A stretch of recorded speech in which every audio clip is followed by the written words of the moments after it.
लोगों, आज अल्लाह ने हमें कितना नवाजा है। आज जितना एक घर में कपड़े हैं, जुमला सुने, सारे लोग मेरा जुमला सुने, और अगर आपको गलत लगे तो मौलवियों से फतवा ले आना। जितना आज एक घर में कपड़े, जिस घर में जरा ठीक ठाक फैमिली है, 15-20 लोग हैं, इतना शायद पूरे मदीना के लोगों पे कपड़े नहीं थे। एक जोड़ी कपड़ा किसी पे पूरी जिंदगी गुजार, 2 जोड़ी कपड़ा पूरी जिंदगी गुजार।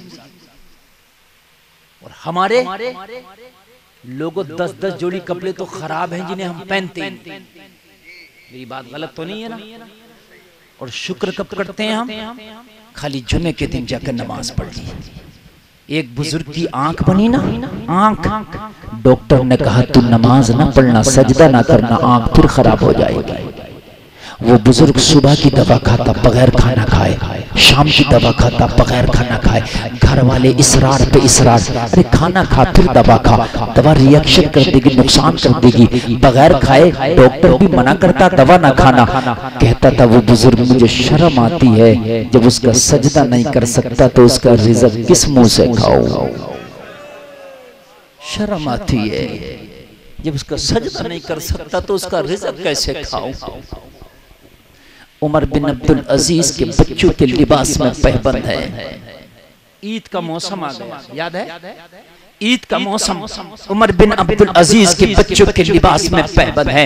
बीवी ने कहा हुजूर आपके बच्चों के लिबास में पहबंद है। जब ये बाजारों में निकलते हैं, जब ये गलियों में निकलते हैं तो बच्चे इन्हें ताना देते हैं, ये आके मुझसे शिकायत करते हैं माँ ये कपड़े हमारे कब बदले जाएंगे, माँ हमारा नया लिबास कब बदला जाएगा। मैं बच्चों को समझा देती हूँ बेटा बन जाएगा, हो जाएगा। अब तक तो बच्चों को समझा के काम चल गया, लेकिन ईद का आएगा, सारे लोगों के बच्चे, अमीर और गरीब सबके बच्चे ईदगाह में नया लिबास पहन के नमाज ईद पढ़ने के लिए जाएंगे। तो खलीफा जब तुम्हारे बच्चे पर ये पुराना लिबास होगा, ये पहमन वाले कपड़ों का लिबास होगा, ये फटा हुआ लिबास होगा, ये पोशीदा लिबास होगा, तो खलीफा तुम्हारे बच्चों को ताना दिया जाएगा, तुम्हारे बच्चों को टोका जाएगा। हो सकता है तुम्हारे बच्चे तानों का बर्दाश्त ना करे, फिर आकर के मुझसे शिकायत करेंगे, मैं क्या जवाब दूंगी। कम से कम ईद पर तो अपने बच्चों के लिबास का इंतजाम करा दो।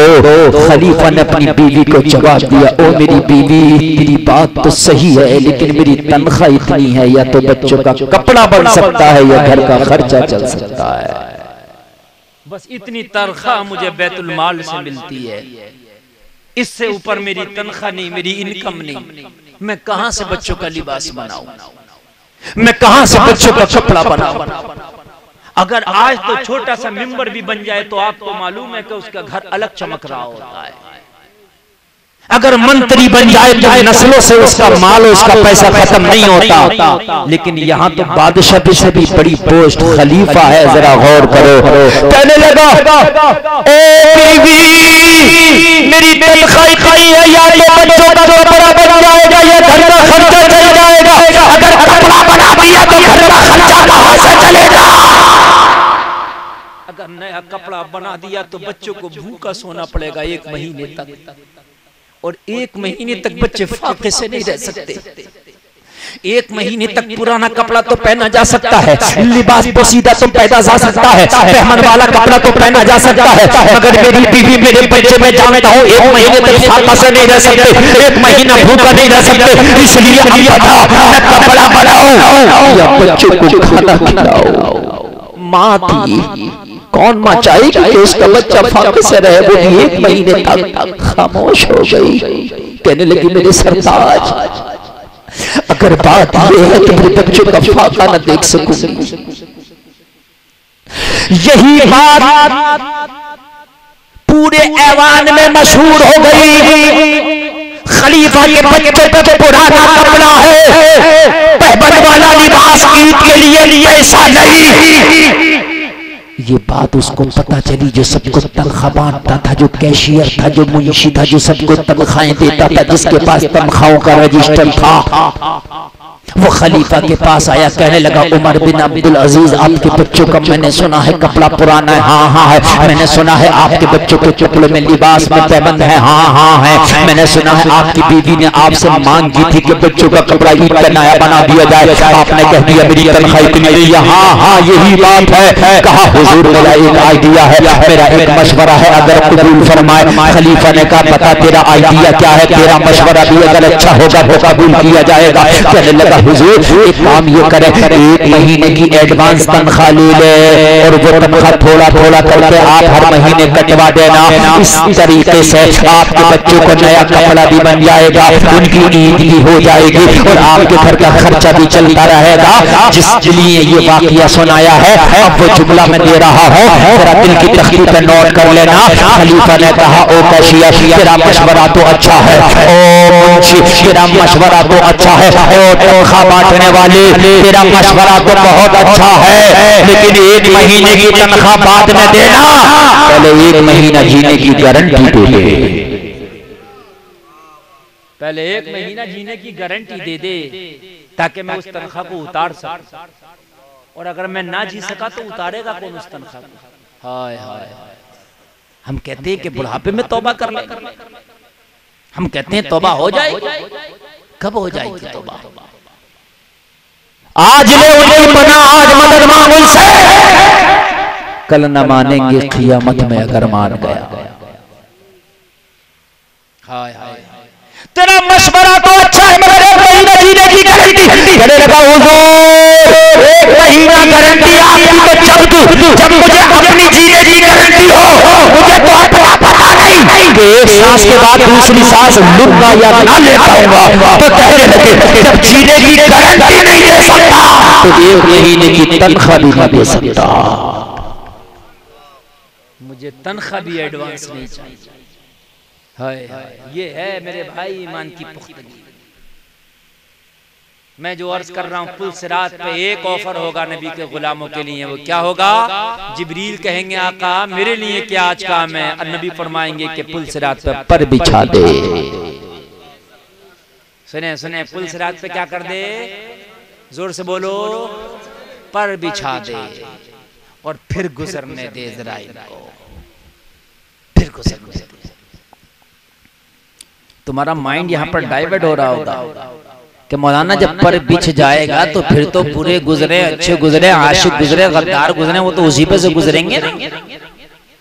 अरे जब एक पुल बना दिया तो उस पे से चोर गुजरे, डकैत गुजरे, बदमाश गुजरे, नमाजी गुजरे, मौलाना गुजरे, वो तो पुल सबको गुजार रहा, तो उसी में हम गुजर जाएंगे। नहीं, चुम्बक अगर लगा दी जाए तो लोहे को चिपकाती है, प्लास्टिक को नहीं चिपकाएगी।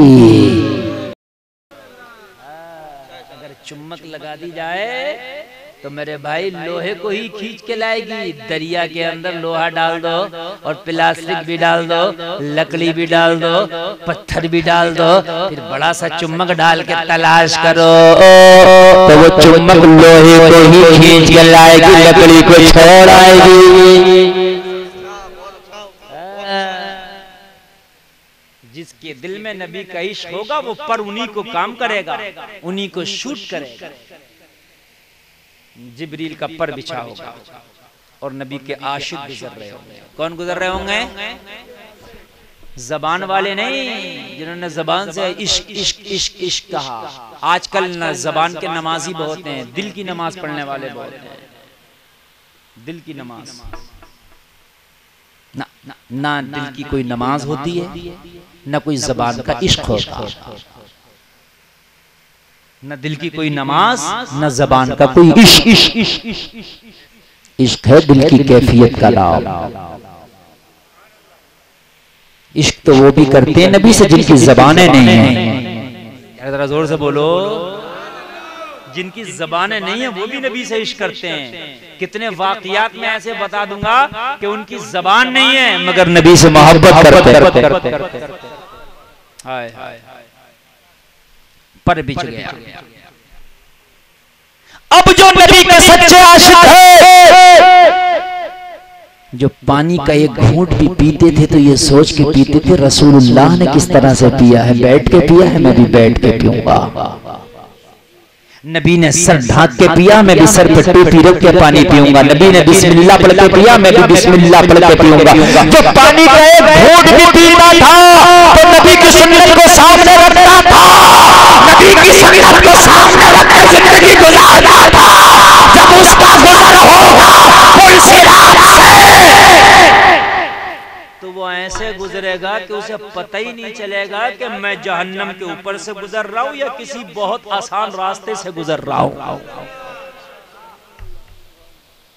समझ रहे? आला हजरत इसी को कहते हैं, पुल से उतार राह गुजर को खबर ना हो, जिब्रील पर बिछाएं तो पर को खबर ना हो। कांटा मेरे जिगर से गमे रोजगार का, यूं खींच लीजिए कि जिगर को खबर ना हो।